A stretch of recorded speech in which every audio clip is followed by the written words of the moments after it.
Что мы знаем о Китае? Практически ничего.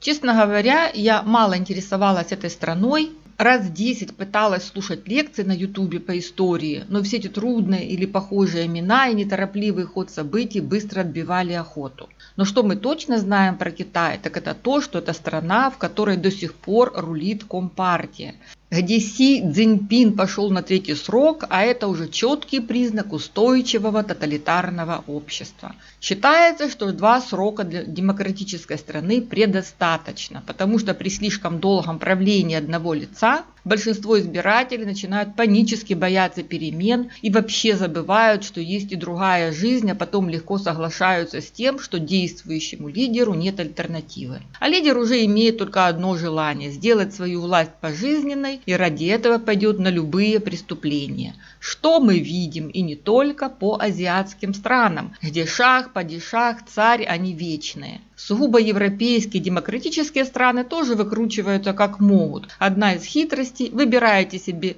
президента с полномочиями английской королевы на 2 срока, а сроки премьер-министра, который реально рулит в стране, никто не считает. Как это было с Баберой Меркель. Согласно Конституции ФРГ, она могла бы оставаться федеральным канцлером Германии до последнего вздоха. И в результате заигралась и доублажала Путина до того, что тот слетел с катушек. Или пропутинский Виктор Орбан, который стал главой правительства Венгрии в 5-й раз. Правда, Венгрия меня и не удивляет. И за 1000 лет жизни в Европе их азиатское прошлое до сих пор не отпустило. Так вот, тоталитаризм – это и есть то общее, что объединяет и Азию, и Европу. Очень легко туда скатиться и трудно оттуда выбраться. Вход – рубль, выход – 2. И Украину это коснулось, и до сих пор еще не преодолели мы последствия, и все еще может вернуться, если нам не поможет Запад. Но как было у нас, мы знаем, а как в Китае. И мне попалась такая толстенная книга под названием «Дикие лебеди». Роман писательницы Юн Джан, где она описала жизнь 3 поколений женщин Китая. Книга получила всякие литературные премии и вполне заслуженно. Это шедевр. И мы пробежимся по этой книге кратко и, может, поймем, чего ждать от Китая, на каком этапе развития находится эта страна и почему скатились в коммунизм так глубоко. И самый интересный момент для нас – как тоталитаризм зарождается и на какой почве. Это как раз то, чем мы тут с вами на канале занимаемся. Учим историю по биографиям. Чтобы не запутаться, имена будем называть только главных героев. Канал Ірини Коновець-Поплавської. Прадед автора книги родился в 1894 году. Это было поколение наших повстанцев, которые в 1917 стали участниками вызвольных змагань. И был он полицейским чиновником. И когда был он еще в утробе матери, его обручили с 6-летней девочкой. Вот мы уже и начали понимать, что это Азия, и для нас многое будет дико. Был этот прадед единственным сыном в семье, и все его сестры шили ночами и вечерами под лампадкой, портили глаза и пальцы, чтобы собрать деньги и вывести его в люди. Максимум в мандарины, то есть в чиновники. А чиновник – это власть и деньги, а значит безопасность для семьи. Поэтому семья и надрывалась, чтобы оплатить учение единственного мальчика в семье. Когда ему стукнуло 14, его женили на этой самой 20-летней девочке. Так вот, этот прадедушка хоть бы имя имел Ян Ру типа гора. А девочка вообще имен не давали. В семье эта жена его звалась девочка номер 2, потому что она была из простой фамилии, не чиновничьей. А значит, никто. Чиновник – это был царь и бог в своей парафии. И когда у пары родилась в 1909 году дочь, то она имела привилегию получить имя Юйфан. Это была бабушка автора, и о ней мы расскажем подробнее. Когда Юйфан родилась, то Маньчжурская империя уже разваливалась. Маньчжурию непрестанно атаковала Япония. И в 1904-1905 годах во время русско-японской войны боевые действия шли на территории Маньчжурии. Мы все помним этот вальс на сопках Маньчжурии.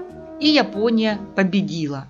В 1911 году пятилетнего императора маньчжурского Пуи скинули, но меня уже после 2019 года пятилетние несмышленые императоры не удивляют. При несмышленышах у власти обязательно поставят регента, и он будет править на самом деле. Пятилетний император будет только иногда появляться на публике и проговаривать по бумажке то, что ему напишут. В 21 веке еще и видосики можно записывать.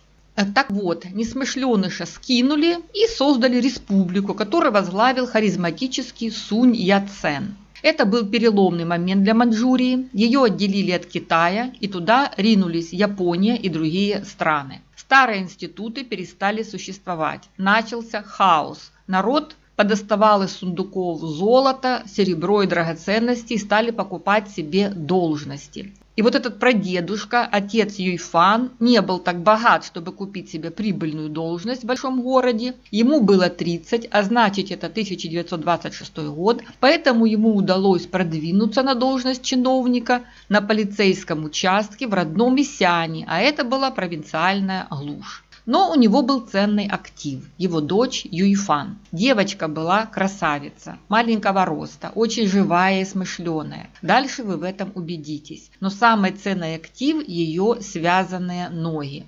Это дикость по моим личным меркам. Автор подробно описывает этот страшный обычай. Считалось, что это очень эротично иметь маленькие ножки, поэтому ее бабушке, когда ей было 2 года, ее мать сама с такими же изуродованными ногами ломала все пальцы на ногах, кроме большого, и прибинтовывала их к стопе. Малышка кричала в агонии и умоляла остановиться, но мать совала ей кляп в рот. Девочка теряла сознание и не раз во время этой пытки просила разбинтовать ноги. И так несколько лет она жила в постоянной боли. Такие ноги называли золотыми лотосами. От размера ступни зависел престиж невесты, и считалось, что настоящая дама не должна ходить самостоятельно, а только красиво возлежать на диване. Это бессилие, неспособность к передвижению без посторонней помощи составляла по тогдашним меркам одну из привлекательных черт женщины-аристократки. Здоровые и недеформированные ноги ассоциировались с селянским трудом и низким происхождением. Иногда матери жалели дочерей и развязывали им ноги, но тогда девушки, когда становились невестами, обвиняли ее в том, что та не была достаточно настойчива. К 1917 году эта мода окончательно исчезла, и сестра Юйфан уже не подвергалась этому истязанию. Так вот, Юйфан училась в школе, играла в шахматы и стала первой красавицей города. Ее отец все думал, как бы ее пристроить. А тут как раз 50-летний генерал полиции Сю Джан инспектировал их городок. Его богатую биографию пересказывать не будем. Только тот факт, что он участвовал в создании Первой Республики в Пекине, и 5 октября 1923 года его друга Цао Куна выбрали президентом Китая. И Сю Джан, используя свое служебное положение, подкупал членов парламента. В итоге за Цао Куна проголосовали 480 парламентариев, и Сю Джана повысили в генералы. Автор пишет, что до сих пор эти первые выборы в Китае приводят как пример того, что в Китае демократия не работает. В общем, приехал этот генерал Сю Джан, и отец Юйфан подставлял свою дочь на его пути, и генерал в конце концов нею заинтересовался. Юйфан реально была красавица и умница. Отец устроил какой-то праздник, где бы дочь выглядела веселой и красивой. Сама Юйфан не горела желанием выходить замуж, но генерал реально был важной персоной. Говорили, когда генерал Сю ступает, целый город вздрагивает. Но Сю Джан мог предложить девушке только стать его сожительницей или любовницей, или наложницей. По сути, это было многоженство, но только одна жена имела законные права.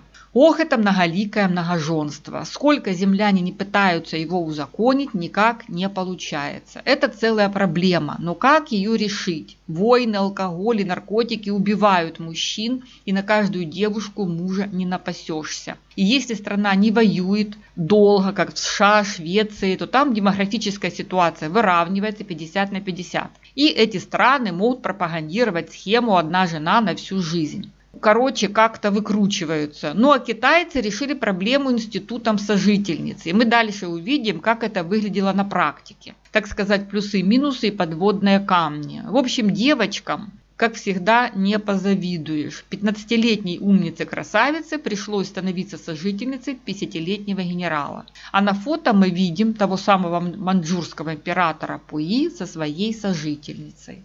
В итоге Юйфан уговорили, хотя особо и не спрашивали. Плюс был в том, что она не ехала в то гадюшное Кубло к нему домой, где генерал жил со своей законной женой и кучей таких же наложниц, любовниц, сожительниц. Называйте их как хотите, суть ясна. И генерал купил ей дом тут же в Исяне, и Юйфан оставалась рядом с семьей. Опять же, так как ее отец третировал ее мать и за человека не считал, то Юйфан надеялась, что отец теперь будет доволен и перестанет издеваться над матерью. А отец, получив от своего типа зятя деньги, был одержим купить себе тоже сожительниц, чтобы повысить свой статус. В итоге состоялась помпезная свадьба, и вот такая примерно повозка увозит Юйфан в ее новый дом. Генерал пробыл с ней 3 дня и укатил по делам, и не сказал, когда вернется, а вернулся через 6 лет, потому что этого его дружка турнули, и генералу пришлось уйти на пенсию, и он поселился в Тяньцзинь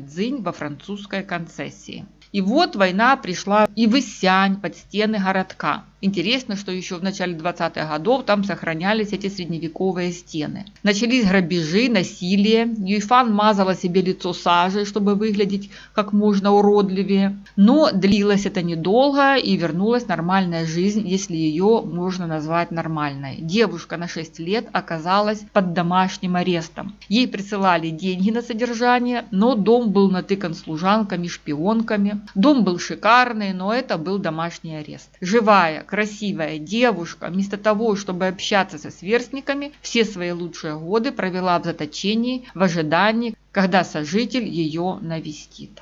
А за эти 6 лет феодальная власть стала рассыпаться. Кстати, о феодализме. У нас в Украине ее элементы тоже до сих пор сохраняются. Я делаю эти вставки, чтобы вы понимали, как все неустойчиво и в нашей стране, и вообще в мире. Реформу децентрализации 2016 года некоторые мэры или головы ОТГ расценили как свой звездный час и повели себя как князьки. После выборов они подмяли под себя депутатов, и большинство решений в таких громадах принимаются почти что единогласно. Это значит, что глава громады поделил между партиями и депутатами сферы влияния, а если он еще и дружит с ментами, прокурорским и криминалом, создал муниципальную гвардию, то это по сути неофеодализм в поздней форме.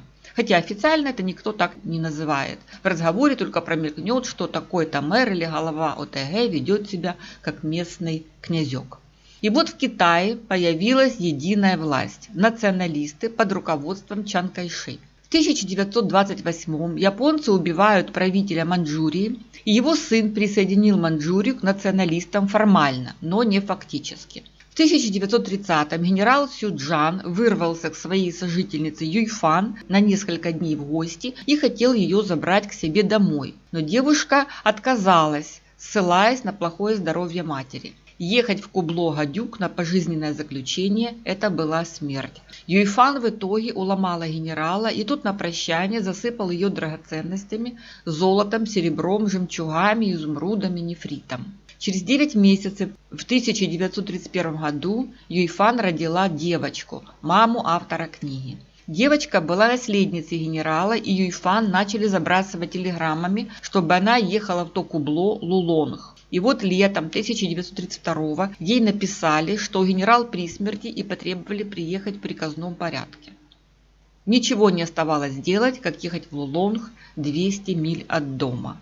На искалеченных ногах ходить было трудно, и Юйфан берет с собой 14-летнюю младшую сестру.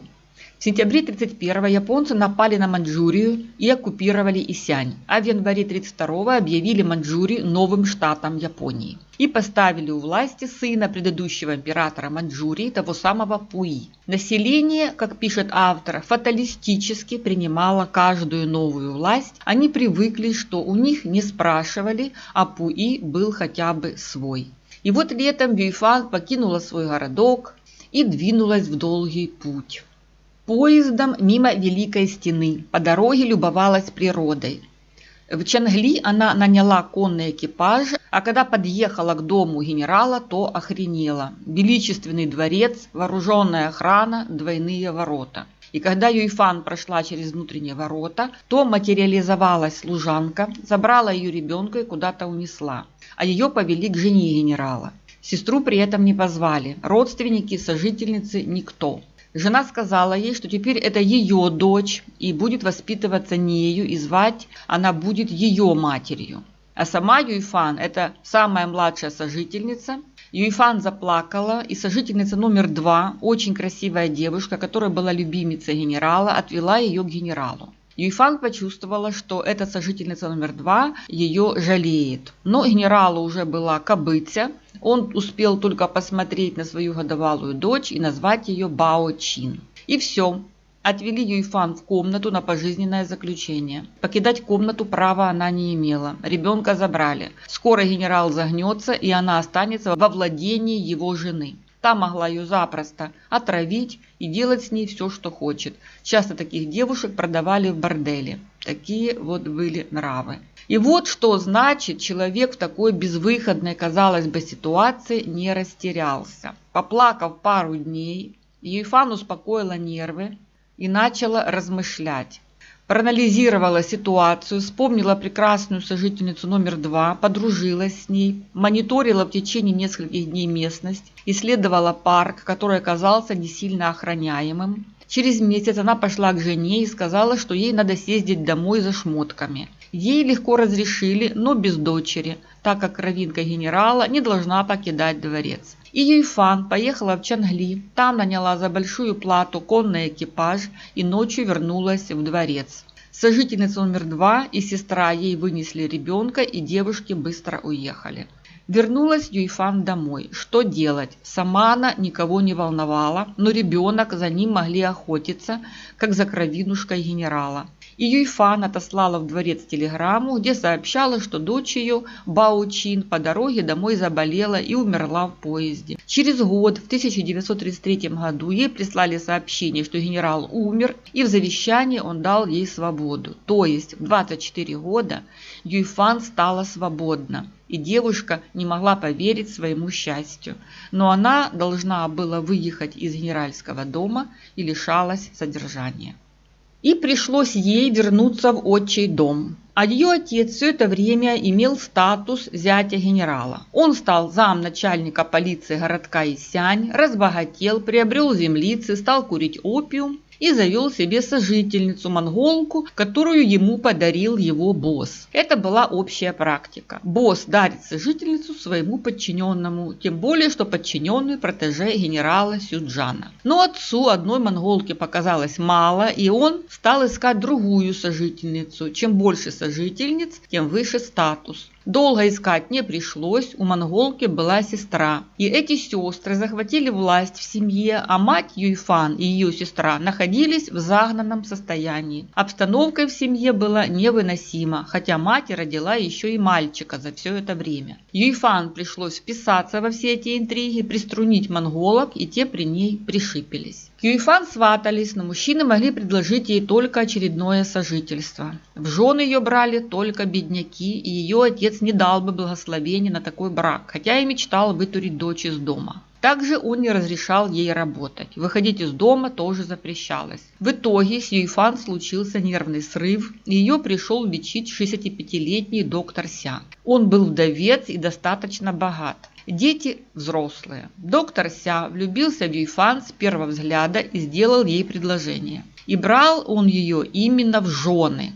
Дети его, естественно, сбунтовались такому развороту событий. У доктора Ся был бизнес, аптеки, земли. Но доктор Ся был непреклонен. Я не буду подробно расписывать все эти срачи. Но суть такова, что однажды доктор Ся проснулся, а вокруг него все чада и домочадцы с требованием «или она, или мы. Отменяй свадьбу». Когда старший сын понял, что отец непреклонен, он тут же при всем этом кодле застрелился. Типа «а вот тебе, теперь женись».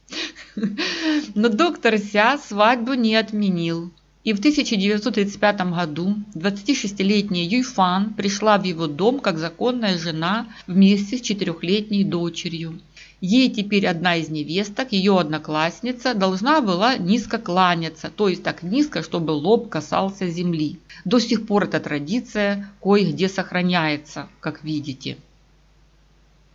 Но Юйфан на этом и не настаивала. Эти взрослые дети ее игнорили, но сами побаивались ей козни строить, а наускивали своих детей терроризировать ее дочь, которую, кстати, доктор Ся переименовал в Дэхон, что значит «дикий лебедь». И когда внуки окружили девочку и затолкали ее в заброшенный колодец, и она не только синяки и порезы получила, но и сломала ногу, то дело приняло иной оборот. При этом доктор Ся был потрясен, что верховодил всем его любимый внук номер 6. И тогда доктор Ся плюнул на все и распределил между детьми все свое имущество и бизнес. При себе оставил только подарки своих предков от маньчжурских императоров и умение врачевать. И в 1936 он уехал с Юйфан и ее дочерью в соседний город Цзиньчжоу. Это был большой город, 100 тысяч жителей, столица провинции Маньчжоу-Го, как тогда называлась Маньчжурия, которой управляла японская военная администрация.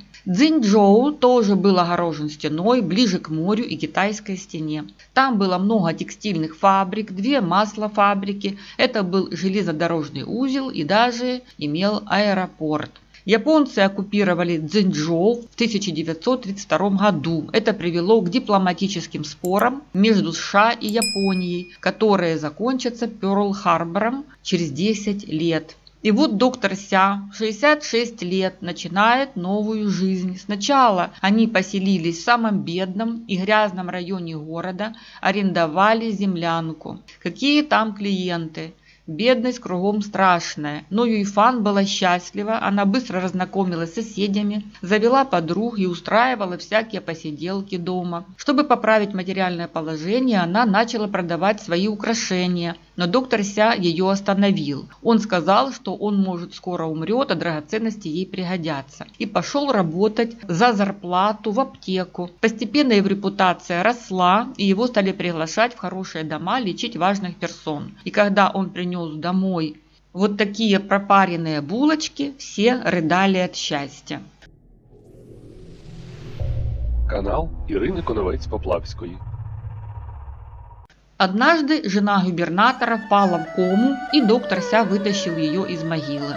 А губернатор имел еще и 12 сожительниц, и доктор Ся стал всех их лечить и постепенно вошел в число 4 знаменитых докторов Маньчжурии. И в 1937 году семья переехала в большой дом за пределами старых северных ворот города из красного кирпича и 3 спальнями.